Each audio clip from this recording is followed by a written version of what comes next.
Hello viewer, welcome my channel. बहुत बहुत शुक्रिया आप लोगों का मेरे कहानियों को पसंद करने का। तहे दिल से शुक्रगुजार हूँ। पेश खिदमत है इब्न सफ़ी का नावल काली कहकशा।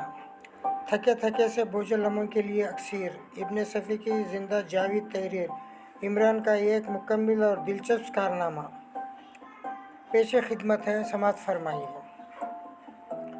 वो पागलों की तरह कार ड्राइविंग कर रही थी। निचला होठ दांतों में दबा हुआ था। नन्हे नत्थे गुस्से की ज्यादती से फूल बिचक रहे थे।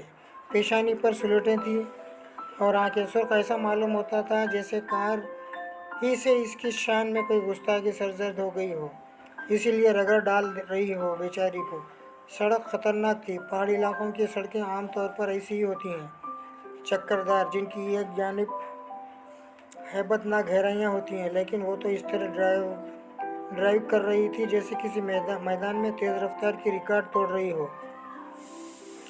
खुश शक्ल भी रही होगी, लेकिन इस वक्त तो गजबनाकी ने खदोखाल की बनावट ही बिगाड़ कर रख दी थी।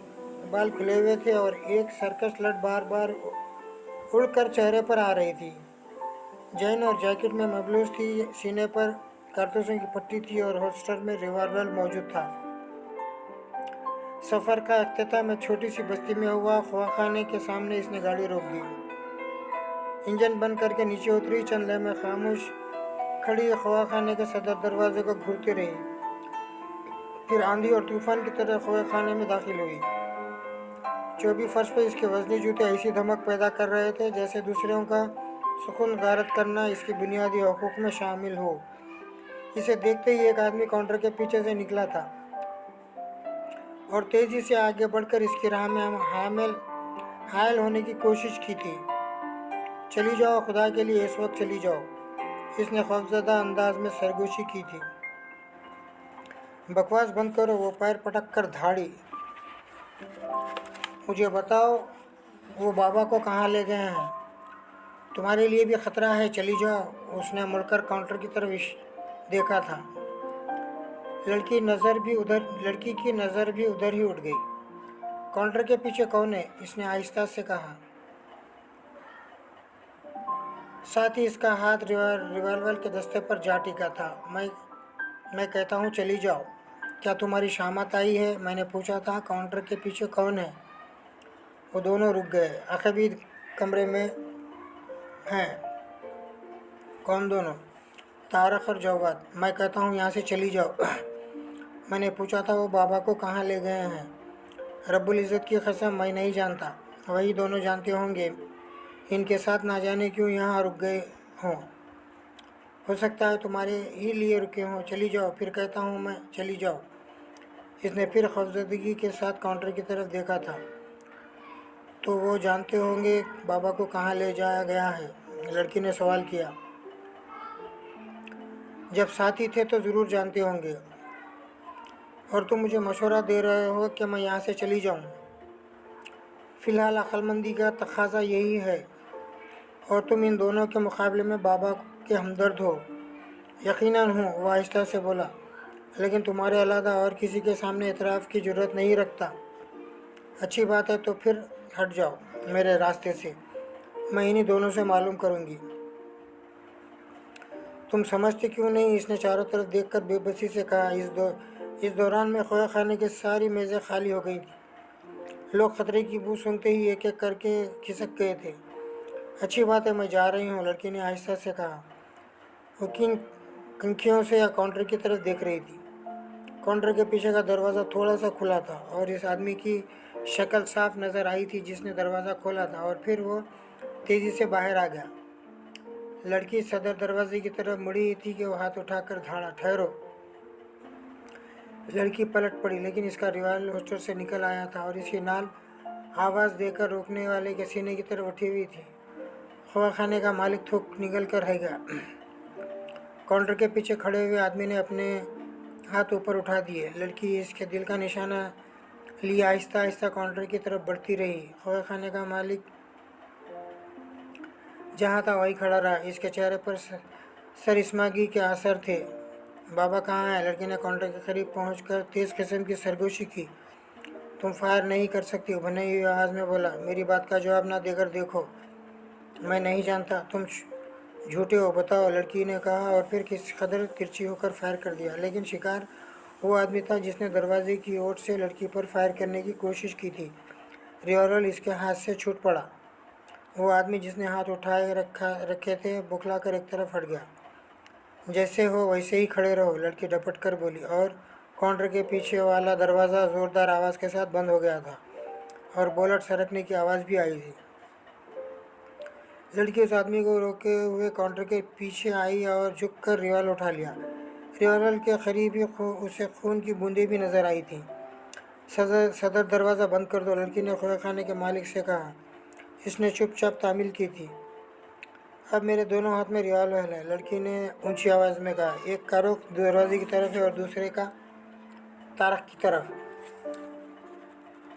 बेहतरी इसी में है, जव्वाद के बाहर आ जाओ और मुझे बताओ कि तुम्हारे साथी बाबा को कहाँ ले गए। उसकी आवाज़ सन्नाटे में गूंज कर रह गई, लेकिन कहीं से कोई जवाब न मिला। जवाद जख्मी हो गया है, लड़की ने तारक से कहा। ये रही खून की बूंदें, मैं तुम्हें भी जिंदा न छोड़ूंगी, वरना पापा का पता बता दो। मैं नहीं जानता तुम दोनों यहाँ क्यों रुक गए थे। बस यूं ही, खोए खाने का मालिक दरवाज़ा बंद करके वहीं रुक गया था, लेकिन इसके चेहरे पर हिजन या इंतजार की अलामत नहीं थी। बड़े सुकून के साथ इस सिचुएशन का तमाशा ही बना हुआ था। अच्छी बात है, तो मरने के लिए तैयार हो जाओ। मैंने इनसे किसी को भी नहीं बख्शूंगी जो बाबा की परेशानी का बाज बने हैं, लड़की ने तारक से कहा। तेरे बाबा ने गद्दारी की थी, अंदर से कराती हुई सी आवाज़ आई। बाहर निकलकर बात क्यों नहीं करता दरिंदे, अगर तू बाबा की गद्दारी साबित कर सका तो मैं तुझे माफ़ कर दूंगी, तुम पछताओगी जीनो, तारक भराई हुई आवाज़ में बोला। देखा जाएगा, तुम अपनी खैरियत चाहते हो तो जवाद को मेरे सामने बुलाओ। मैं कैसे बुलाऊं, जवाद, बाहर निकल कर बात करो, लड़की धाड़ी, लेकिन इस बार अंदर से कोई आवाज़ ना आई। जीनू ने निचला होंठ दांतों में दबाते हुए सोचा कहीं वो फरार ना हो गया हो। तारक, आगे बढ़ो और दीवार की तरफ मुँह करके खड़े हो जाओ, इसने रिवॉल्वर को जनबिश देकर कहा। तुम ज़रूर पछताओगी, कहता हुआ दीवार की तरफ मुड़ गया। जीनू ने एक रिवॉल्वर होस्टर में डाल दिया और दूसरे से तारक को कवर किए हुए इसकी तरफ बढ़ी। वो दीवार से लगा खड़ा था। इसके होस्टर से रिवॉल्वर निकाल लेने के बाद अपने रिवॉल्वर के दस्ते से इसकी गर्दन पर ज़रब लगाई थी। तारक लड़खड़ाता हुआ फर्श पर आ रहा। रब्बुल इज़्ज़त की कसम, तो बड़े दिल गुर्दे वाली है, खवा खाने का मालिक ने कहा, जो अब काउंटर के करीब खड़ा हुआ था। क्या वो दूसरी तरफ से निकल गया होगा। जीनू ने बेहोश तारक पर नज़रें हटाए बगैर पूछा। उधर की खिड़की में सलाखें नहीं हैं, जवाब मिला। ओह, तब तो ज़रूर निकल गया होगा। मैं देखूं जाकर, ज़रूर मैं इधर ही ठहरूंगी, कहीं ये भी होश में आकर खिसक ना जाए। मुझे इसके लिए जवाबदेही करनी पड़ेगी। हाँ, ये बात तो है। अच्छी बात है, मैं जा रही हूँ, तुम इसे देखो, फिर मैं कोई ऐसी तदबीर करूँगी कि तुम जवाबदेही से बच जाओ। वो दरवाज़ा खोलकर बाहर निकली। खोए खाने से थोड़े ही फासले पर भीड़ लग गई थी। इसने इन लोगों पर उजड़ती सी नज़र डाली थी और रिवॉल्वर वाला हाथ उठाकर बोली, अगर किसी ने इधर आने की कोशिश की तो अच्छा नहीं होगा। जो जहाँ था वहीं खड़ा रहा। वो चक्कर काट कर खोया खाने की पुष्ट पर पहुंची। खिड़की खुली नजर आई, इसके नीचे दीवार पर खून की लकीरें थी। कमरा खाली था। वो खिड़की ही की तरफ से कमरे में दाखिल हुई और खिड़की बंद करके चटकने लगा दी। यहाँ भी फर्श पर कई जगह ताज़ा खून के धब्बे थे। दरवाज़ा खोलकर वह फिर हाल में पहुँच गई। तारक बस्तों से रौंदा पड़ा नजर आया, अभी तक होश में नहीं आया था। बाहर भीड़ लग गई होगी, खोए खाने के मालिक ने पूछा। जैनू ने सर जम्बी से इतराफ़ किया था और तारक की तरफ मतवजह हो गई थी। जाओ, दरवाज़ा बंद करके बुलेट कर दो, इसने कुछ देर बाद खोए खाने के मालिक से कहा। वो पुरतफक्र अंदाज में दरवाजे की तरफ बढ़ गया था। वापसी पर जीनू से बोला, मुझे यकीन आ गया है कि तारक नहीं जानता जो जव्वाद को इल्म था, जो फरार हो गया। मुझसे बचकर कहाँ जाएगा। यहाँ इनकी कोई गाड़ी तो नहीं थी। नहीं, ये दोनों कल सुबह तक बस्ती में क़याम करने वाले थे। कल इनके लिए गाड़ी आती। ठीक है, मैं तुम्हें कुर्सी से बन जाऊंगी और तुम बदमाशी से बच जाओगी। जीनू, तुम तना कुछ नहीं कर सकती, तो फिर यहाँ कौन मेरा साथ देगा? खोए खाने के मालिक कुछ ना बोला। जेनू ने थोड़ी देर बाद कहा, इसलिए मुझे यही सब कुछ करना है। तुम क्या करोगी? जो कुछ भी बन पड़ेगा। बाबा को इनके रहमो करम पर नहीं छोड़ सकती।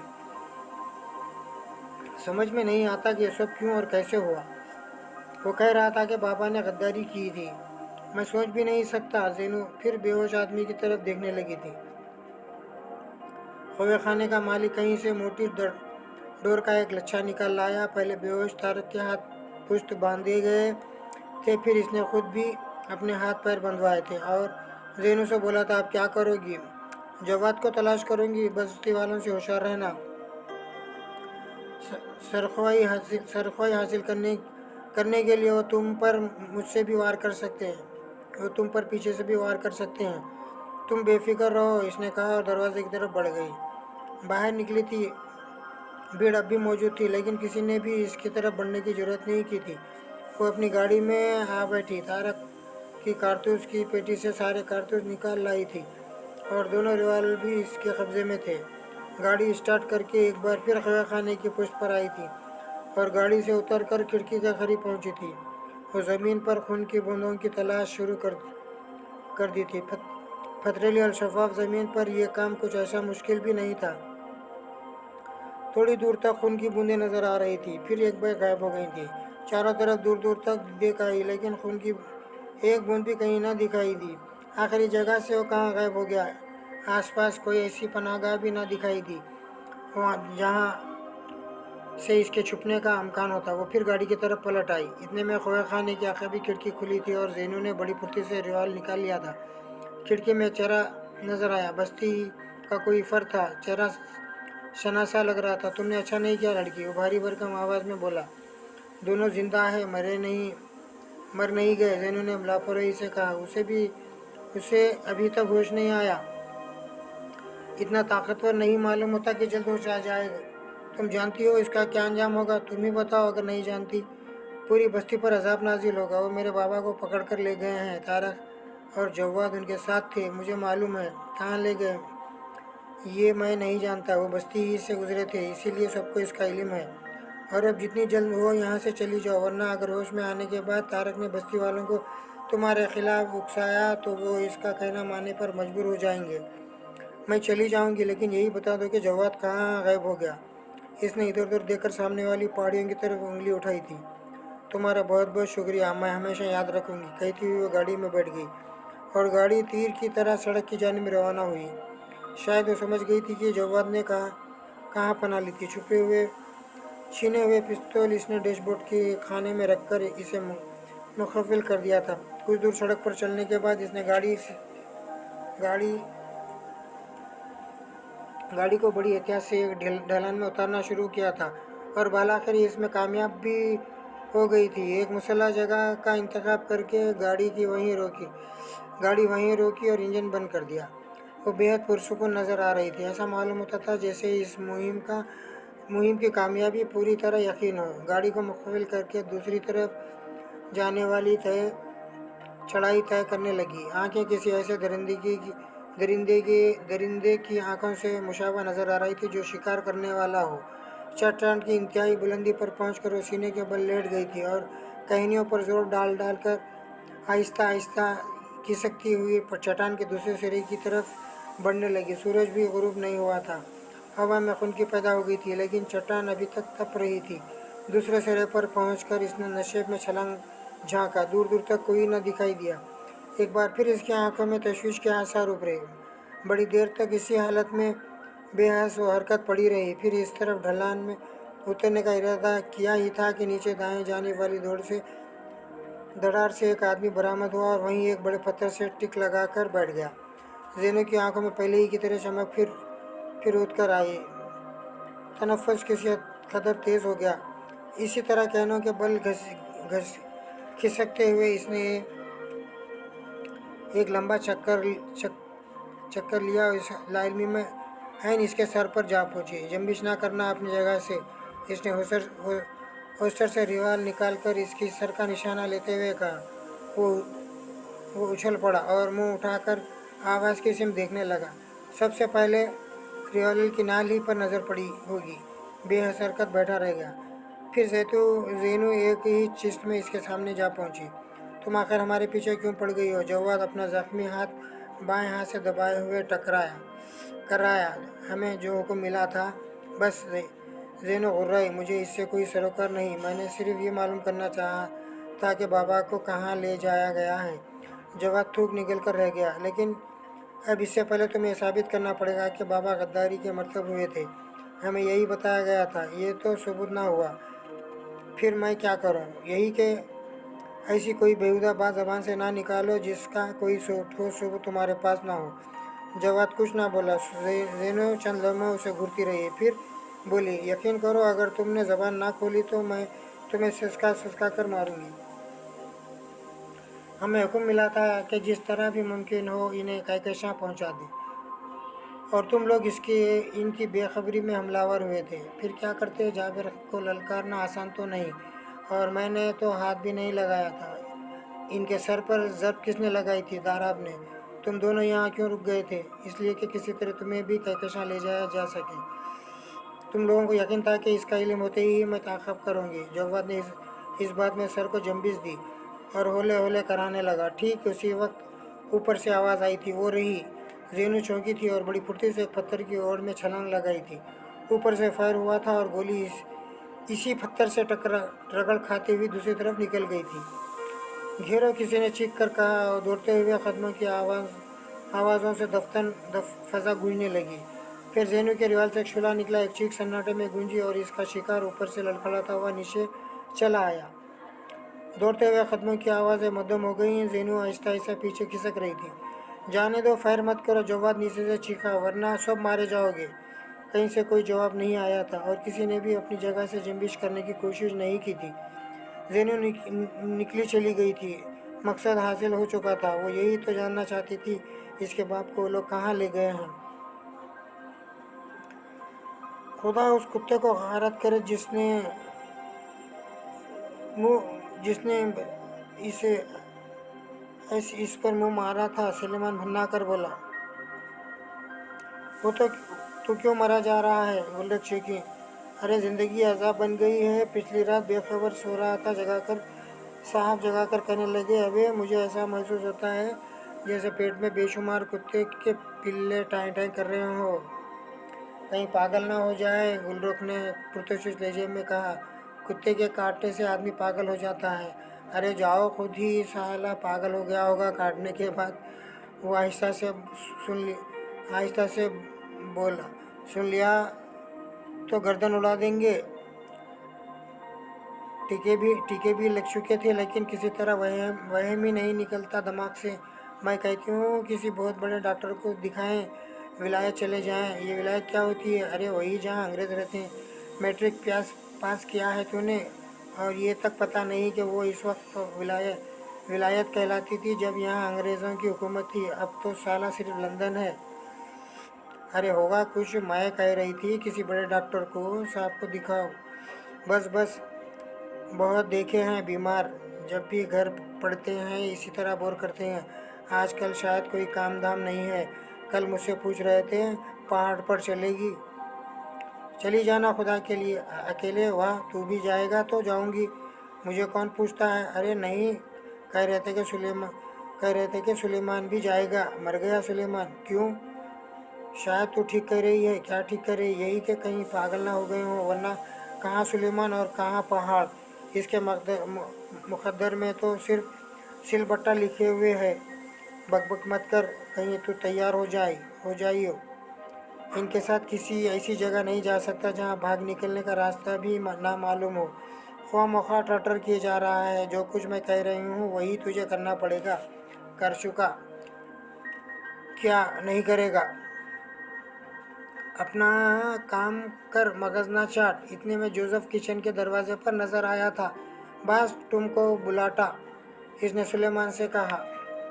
क्या कर रहे हैं? सीटी बजा रहे हैं। पहले तो कभी ऐसा नहीं हुआ, सुलेमान ने गुलरुख की तरफ देखकर कहा।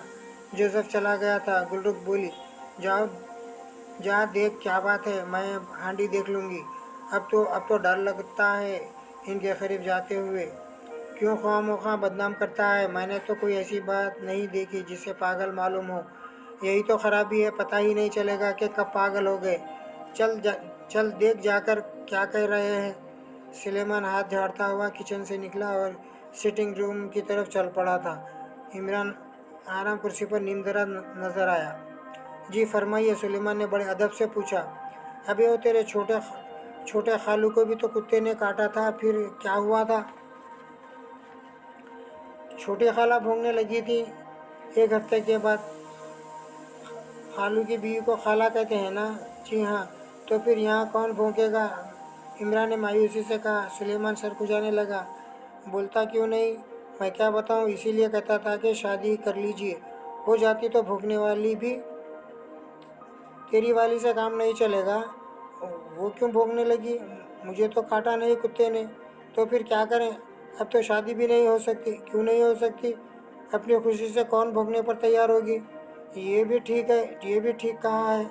अच्छा तो फिर कर दे बिस्तर गोल। क्या मतलब? पहाड़ पर चलेंगे, जोसेफ भी जाएगा और तू भी अपनी फैमिली समेत। सिर्फ मैं चल सकता हूँ, फैमिली अपने वालिदा के साथ रहेगी। क्यों बकवास कर रहा है? वो भी जाएगी। तो फिर इसी को ले जाइए, मैं नहीं जाऊँगा। अबे क्यों शामत आई है? नहीं साहब, या वो जाएगी या मैं जाऊँगा। आखिर क्यों? पहाड़ पर मुझे बहुत गुस्सा आता है, कहीं किसी बात पर गर्दन ना मरोड़ दूँ। फिक्र मत कर, मैं मड़े हुई गर्दन सीधी कर सकता हूँ। आखिर आपको उससे क्यों इतनी दिलचस्पी हो गई है? बड़ी अच्छी बच्ची है, हमेशा हाँ में हाँ मिलाती रहती है। अच्छा तो जो हाँ में हाँ मिला है बहुत अच्छा है, खुली हुई बात है। अच्छी बात है, मैं मिलाऊंगा हाँ में हाँ, उसे यहीं छोड़ चलिए। दोनों मिलकर क्यों ना मिलाओ हाँ में हाँ? ये नामुमकिन है, तेरी तो मक्खियाँ भी जाएंगी। शौक से ले जाइए मक्खियों को, मुझे कोई एतराज़ ना होगा। इमरान ने जोसेफ को आवाज़ दी, वो फ़ौरन ही पहुंचा था।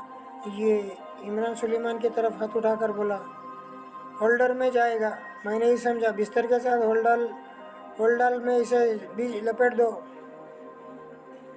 क्या तुम संजीदा हो बस? क्यों बकवास कर रहा है? क्या तुझसे मजाक का रिश्ता है? लेकिन होल्डर में मर जाएगा। कुछ भी हो, इसे जिंदा या मुर्दा पहाड़ पर ले जाना है। अंग्रेजी में क्या बिस्कुट हो रहा है?